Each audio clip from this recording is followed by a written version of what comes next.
Factors affecting the time period of a simple pendulum.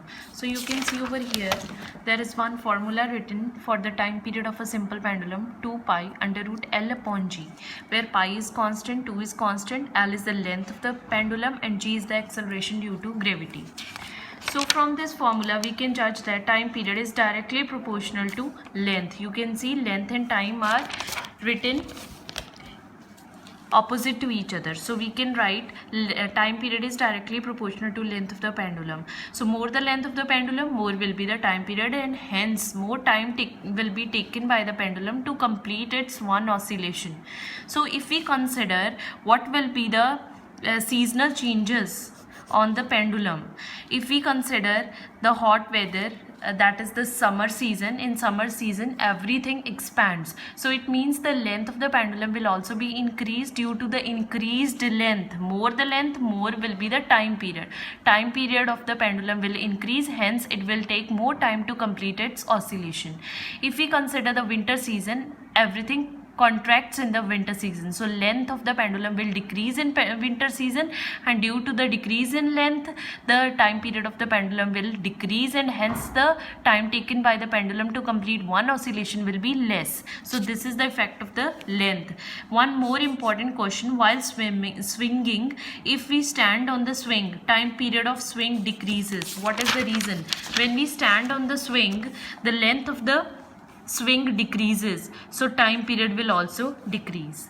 Next is time period is inversely proportional to acceleration due to gravity. More the acceleration due to gravity, lesser will be the time period, and acceleration decreases when we move to the altitude or to the depth. So lesser the acceleration due to gravity, more will be the time period. Third is time period does not depend upon mass or material of the bob.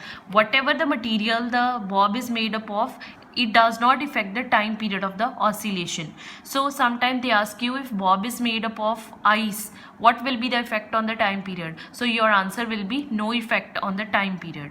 So next is time period does not depend upon the extent of swing on the either side, means it does not depend upon the amplitude of the pendulum. Time period does not depend upon the amplitude.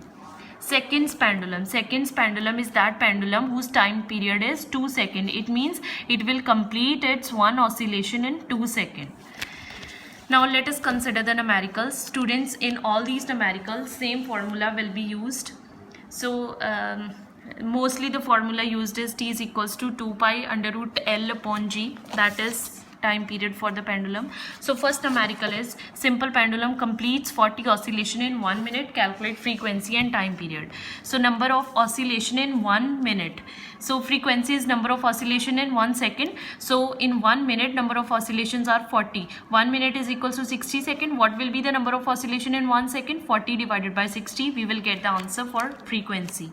Time period is reciprocal of frequency, you can calculate the time period. Second is seconds pendulum is given, we have to calculate the frequency. We know time period is 2 seconds, frequency will be reciprocal of it. And they have given the time period and what name is given, seconds pendulum. Third is seconds pendulum is taken to a place where acceleration due to gravity falls to 1/4. How is the time period affected? So generally we calculate the time period by the formula T is equals to, we calculate time period by the formula T is equals to 2 pi under root L upon G. But they are saying G is reduced to 1/4. So instead of G we will write 1 upon 4G. So on solving it, 4 will come in the numerator. It can be taken out of the square root because square root of 4 is 2. So this was the initial value of time period. So now the time period becomes twice of the initial value. So initially if the time period was 2 seconds, now it will be 4 seconds. Fourth one is the length of seconds pendulum at a place we have to calculate, and value of G is given to us. Now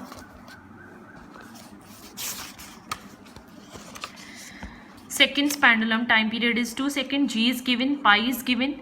What we have to calculate? Length. We will simply apply this formula, do the calculations. You can note down we will do the calculations and we will be able to calculate the length. Fifth one is compare the time period of two pendulum having length 1 meter and 9 meter. So what we will do, we will calculate the time period for both. In first case L is 1, in second case L is 9. We will use the same formula, and comparison means we have to calculate the ratio of both. It comes out to be 1:3.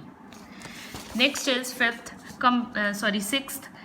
A pendulum completes 2 oscillations in 5 seconds. What is the time period? Time period is time taken to complete 1 oscillation.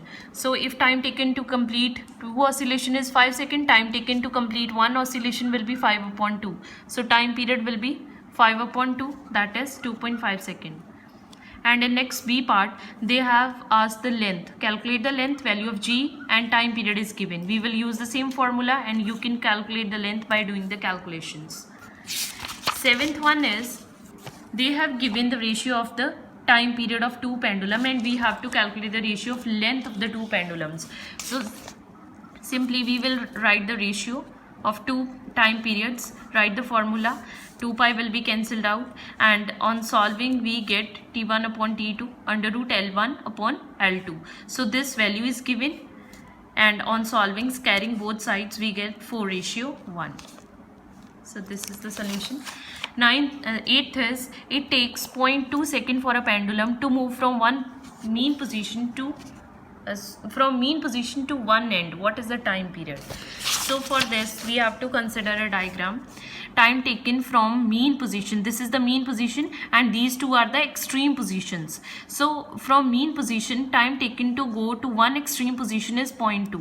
They are asking what is the time period. Time period is the time taken to complete one oscillation. One oscillation will be completed, it goes to one extreme position, come back to mean position, then to other extreme position, come back to mean position. This will be one complete to and fro motion or one complete oscillation. So what will be the time period? 0.2 will be taken to go from one mean O to A, 0.2, A to O, 0.2, O to B, 0.2, B to O, again 0.2. It will come out to be 0.8. Now in last one, how much time does the bob of seconds pendulum take to move from one extreme position to other extreme position? Seconds pendulum, we know time period is 2 seconds for that. So how much time is taken to go from one extreme position to other extreme position? If total time taken to complete one oscillation is 2 seconds, then to go from one extreme position to other extreme position will be 1 second. So you can note down.